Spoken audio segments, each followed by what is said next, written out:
আহমদুল্লাহ, ওই যে আহমদুল্লাহ, আহমদুল্লাহকে সবাই তার নামে শায়েখ লেখে, ওনার নাম হলো আহমদুল্লাহ সাহেব। বলবেন যে তিনি এত বড় গোমটা দে, এমন সুন্দর রেফারেন্স দে, মুখের মধু, দুধে বাস আছে, কথার মধ্যে বাস নাই, এমন বুবা শয়তান, এমন বুবা শয়তান, একেবারে জাহেল। এই আহমদুল্লাহ হলো পাবলিককে ধোঁকা দিয়ে বোকা বানায়। বেটা যত বড় হুজুরি হোক, আহমদুল্লাহর গনার টাইম আমরা আছে। অনেক সাবধানে কথা বলা উচিত সম্মানিত দাঈ ইলাল্লাহ ভাইরা, ক্রস চেক করে কথা বলা, ভালোভাবে নিশ্চিত হয়ে কথা বলা, এই প্র্যাকটিসটা আমাদের করা উচিত। এটার ফলে আপনার একটা গুড ইমপ্রেশন তৈরি হবে, শ্রোতারা বুঝবে যে না, আপনার আলোচনা থেকে অনেক কিছু শেখা যায়, জানা যায়। আপনি যদি কাউকে শোধরাতে চান, আসলেই যদি আপনি কাউকে কারেকশন করতে চান, কারেক্ট করতে চান, সংশোধন করতে চান, শোধরাতে চান, তাকে সফট ভাষায় বলতে হবে। আপনি যদি তাকে হিট করে কথা বলেন, আগ্রাসী একটা অ্যাটিটিউডে যদি আপনি, ফাইটিং অ্যাটিটিউডে যদি কথা বলেন, ডিরেক্টলি তাকে ইঙ্গিত করে যদি কথা বলেন, সে জীবনেও শুধরাবে না। এটাই হিউম্যান নেচার। মানুষকে কোমল ভাষায় যদি বলা যায়, দরদ দিয়ে যদি বলা যায়, তাহলে হয়তো সে শুনবে।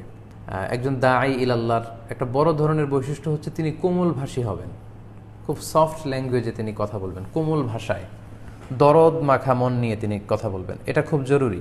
অনেক সময় এটা আমাদের মিসিং হয়ে যায়। হয়তো আমরা কথা বলতে বলতে অপ্রয়োজনে হয়তো উত্তেজিত হয়ে যাচ্ছি, খুব আগ্রাসী হয়ে অ্যাটাকিং একটা অ্যাটিটিউড নিয়ে কথা বলতেছি। এটা অনেক সময় আমরা ভুল করে ফেলি। এটা আমাদের খেয়াল রাখা দরকার। দাওয়ার ল্যাঙ্গুয়েজ হবে ভেরি সফট অ্যান্ড মাইল্ড, এবং এটার ইম্প্যাক্ট এবং ইনফ্লুয়েন্স কিন্তু হৃদয়ের ভেতরে অনেক বেশি। একটু খেয়াল করে দেখুন, সূরা তহার 44 নম্বর আয়াতে আল্লাহ তাআলা ফেরাউনের কাছে দাওয়া নিয়ে যেতে বললেন মুসা আলাইহিস সালাম আর হারুন আলাইহিস সালামকে। কার কাছে দাওয়াত দিতে হবে? ফেরাউনের কাছে।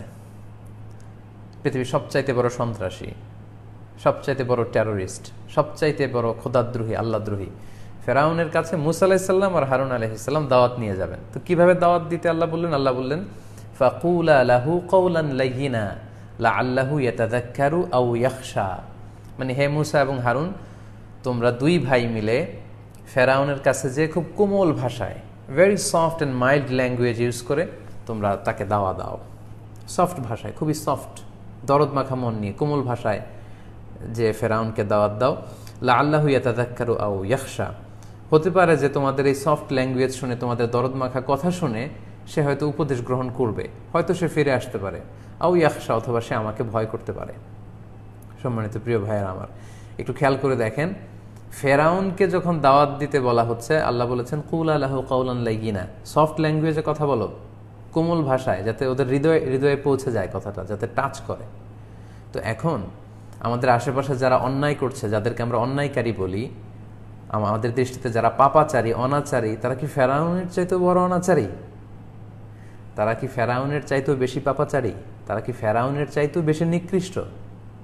ফেরাউন তো বলেছিল আনা রব্বুকুমুল আ'লা, আমি তোমাদের বড় রব। ফাহাশারা ফানাদা ফাকালা আনা রব্বুকুমুল আ'লা, সবাইকে জড়ো করে বলেছিল আমার চেয়ে বড় খোদা, আমার চেয়ে বড় রব আছে কেউ আমি জানিই না।